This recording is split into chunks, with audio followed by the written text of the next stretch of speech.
प्रश्न 1, 0.01 का वर्गमूल निम्नलिखित में कौन है? तो प्रश्न 1 का पहला प्रश्न 1 में कह रहा है 0.01 का वर्गमूल यानी अंडर रूट। तो 0.01 का वर्गमूल क्या होगा? तो इसका हो जाएगा,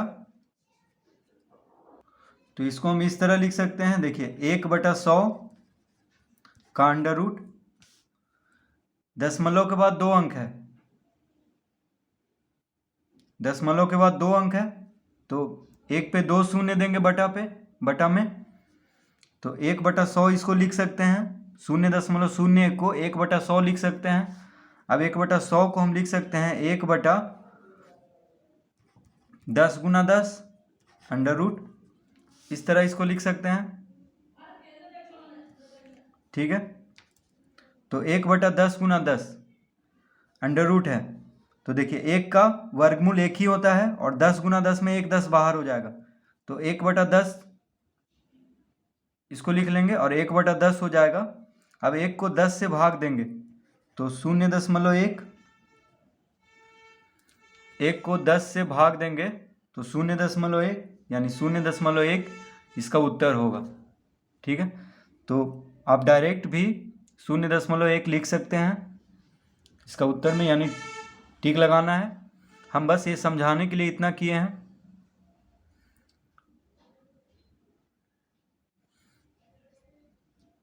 अब प्रश्न 2, अब कह रहा है 0.0004 का वर्गमूल निम्नलिखित में कौन है? तो 0.0004 का वर्गमूल यानी इस तरह का चिन्ह देंगे, तो इसका वर्गमूल निकालना है। तो इसको हम देखिए लिख सकते हैं 4 बटा दशमलव के बाद 4 अंक है यानी 1 2 3 4, दशमलव के बाद 1 2 3 4 4 अंक है, तो 1 पे 4 शून्य दे देंगे बटा, यानी 4/10,000 इसको लिख सकते हैं। 0.0004 को 4/10,000 लिख सकते हैं। वर्गमूल निकालना है तो इस तरह का चिन्ह दे देंगे। अब देखिए 4 को हम लिख सकते हैं 2 गुना 2 और 10,000 को लिख सकते हैं 100 गुना 100। ठीक है, तो 2 गुना 2 से 1 2 बाहर, 100 गुना 100 से 100 बाहर, यानी 2/100 हो जाएगा। अब 2 को 100 से भाग देंगे तो 1 पे 2 शून्य है, यानी 2 अंक होना चाहिए दशमलव के बाद, तो 2 के पहले शून्य लगा देंगे और दशमलव के पहले शून्य दिया जाता है, यानी 0.02 इसका उत्तर होगा। तो यहाँ पे देखिए दशमलव के बाद 4 अंक है, तो इसका वर्गमूल में दशमलव के बाद 2 अंक आएगा क्योंकि गुना होकर 4 अंक हो जाएगा दशमलव के बाद। तो 2 को 100 से भाग देंगे यानी 1 पे 2 शून्य है। ठीक है, तो दशमलव के बाद 2 अंक होना चाहिए दशमलव के बाद, तो 2 के पहले एक शून्य देंगे और दशमलव के पहले शून्य होता है, तो 0.02 इसका वर्गमूल आएगा। किसका? तो 0.0004 का।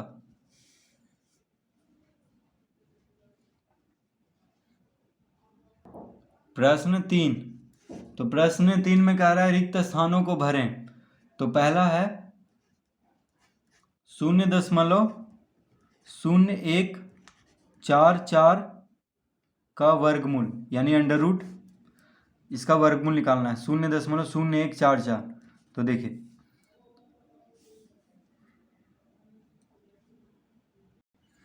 हम जानते हैं कि 144 किसका वर्ग है? 12 का, 12 गुने 12 144 होता है। ठीक है, तो 12 लिख देंगे, 12 तो हो गया,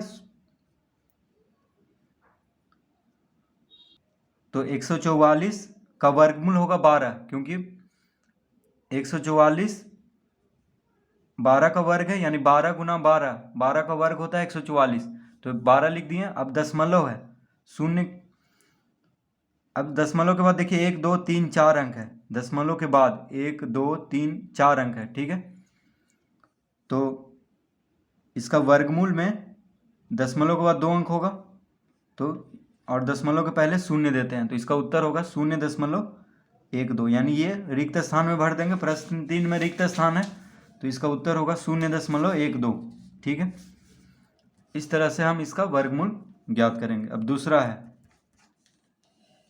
0.0169 का वर्गमूल, यानी वर्गमूल का चिन्ह इस तरह से दे देंगे। अब हम जानते हैं कि 169 जो है 13 का वर्ग है, तो सबसे पहले तो 13 लिख देंगे यहाँ पे। अब दशमलव के बाद 1 अंक, 2 अंक, 3 अंक, 4 अंक है, तो वर्गमूल में दशमलव के बाद 2 अंक होना चाहिए, क्योंकि गुना होके फिर 4 अंक हो जाएगा। ठीक है, जैसे 0.12 गुना 0.12 करेंगे तो आ जाएगा 0.0144। ठीक है, तो अगर वर्गमूल निकालना है तो दशमलव, अगर यहाँ पे जैसे 4 अंक है तो यहाँ पे दशमलव के बाद 2 अंक होगा, तो दे देंगे यहाँ पे 0.13, और दशमलव के पहले 0 दिया जाता है, तो इसका उत्तर हो गया 0.13। तीसरा में है 0.0625 का वर्गमूल। तो वर्गमूल का हम चिन्ह देखिए इस तरह से लगा देंगे। अब 625 का वर्गमूल, ये वर्ग है, 625 जो है 25 का वर्ग है, यानी 625 का वर्गमूल है 25, तो 25 पहले लिख लेंगे। अब दशमलव के बाद 4 अंक है, 1 2 3 4, 4 अंक है, तो यहाँ पे दशमलव के बाद 2 अंक देंगे क्योंकि इसका वर्गमूल है। ठीक है, और दशमलव के पहले 0 दिया जाता है, तो इसका उत्तर होगा 0.25। तो रिक्त स्थान में भरेंगे 0.25। अब प्रश्न 4, तो प्रश्न 4 है 0.0324, तो 324, तो 324 का वर्गमूल होता है 18, यानी 18 गुना 18 324 आता है। 18 का वर्ग हुआ 324, और 324 का वर्गमूल हुआ 18, तो 18 लिख लेंगे। अब दशमलव के बाद 4 अंक है, 1 2 3 4, तो यहाँ पे दशमलव के बाद 2 अंक होगा, यानी 2 अंक के पहले दशमलव देंगे, और दशमलव के पहले 0 दिया जाता है, तो 0.0324 का वर्गमूल हो गया 0.18। तो इस तरह प्रश्न 3 हल कर लेंगे।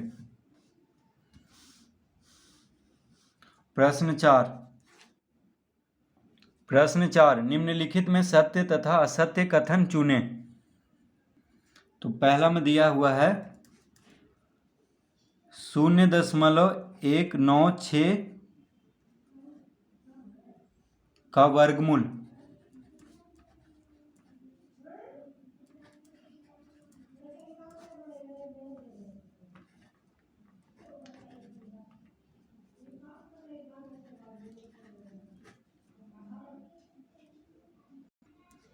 तो प्रश्न 4 का पहला 0.196 का वर्गमूल 0.14 है, तो ये देखिए यह असत्य कथन है। ठीक है, तो इसका उत्तर हम देंगे असत्य। क्यों असत्य है उसको भी हम समझ लेंगे पहले, क्योंकि यहाँ पे 196 का वर्गमूल तो होता है 14, ये तो ठीक है, लेकिन दशमलव के बाद 3 अंक है। अब देखिए यहाँ पे 3 अंक है और इसमें दशमलव के बाद 2 अंक है, तो इसमें दशमलव के बाद 4 अंक होना चाहिए। ठीक है, क्योंकि दशमलव के बाद वर्गमूल में अगर 2 अंक है तो वर्ग में 4 अंक होना चाहिए दशमलव के बाद। ठीक है, दशमलव के बाद 3 अंक का वर्गमूल दशमलव के बाद 2 अंक नहीं होता है, ये गलत है। ठीक है, जैसे यहाँ पे देखिए इन सब में दशमलव के बाद 4 अंक है, तो इसका वर्गमूल आया दशमलव के बाद 2 अंक। ठीक है, तो ये गलत है, असत्य है। दूसरा 0.0225 का वर्गमूल 0.15 है, ये पूछ रहा है 0.0225 का वर्गमूल 0.15 है, तो ये सत्य होगा। क्यों सत्य हो गया? क्योंकि देखिए यहाँ पे दशमलव के बाद 1 2 3 4 अंक है, यहाँ पे दशमलव के बाद 2 अंक है, ये तो ठीक है, क्योंकि 225 का वर्गमूल होता है 15 और दशमलव के बाद 4 अंक है, तो यहाँ पे दशमलव के बाद 2 अंक है। ठीक है, तीसरा 0.49 का वर्गमूल 0.7 है, तो ये भी ठीक है, यानी सत्य है। क्यों सत्य है? क्योंकि देखिए दशमलव के बाद 2 अंक है, यहाँ पे दशमलव के बाद 1 अंक, तो जैसे 0.7 गुना 0.7 करेंगे तो दशमलव के बाद 2 अंक हो जाएगा, ठीक है। तो दशमलव के बाद 2 अंक का वर्गमूल होगा दशमलव के बाद 1 अंक, और दशमलव के बाद 4 अंक का वर्गमूल होगा दशमलव के बाद 2 अंक। ये हमेशा याद रखना है। 4 का 2, 2 का 1, ठीक है, 6 का 3, जैसे यहाँ पे 2 का दशमलव के बाद 2 अंक है तो दशमलव के बाद 1 अंक होगा उसका वर्गमूल, तो इसका ये सत्य है। प्रश्न 4, 0.0169 का वर्गमूल 0.013 है, तो 0.0169 का वर्गमूल 0.013 है। तो यहाँ पे दशमलव के बाद 4 अंक है, देखिए दशमलव के बाद 4 अंक है, तो इसका वर्गमूल में दशमलव के बाद 2 अंक होना चाहिए, तो यहाँ पे 3 अंक है दशमलव के बाद, तो ये असत्य है, यानी ये असत्य है। क्योंकि अगर इसको गुना करेंगे तो दशमलव के बाद 6 अंक हो जाएगा इसका वर्ग में, लेकिन यहाँ पे तो दशमलव के बाद 4 ही अंक है, ठीक है। तो दुगना होता है, जैसे यहाँ पे 3 अंक है दशमलव के बाद, तो इसका वर्ग में 6 अंक होना चाहिए। जैसे यहाँ पे दशमलव के बाद 4 अंक है, तो इसका वर्गमूल में दशमलव के बाद 2 अंक होता तो सत्य होता, तो ये असत्य होगा।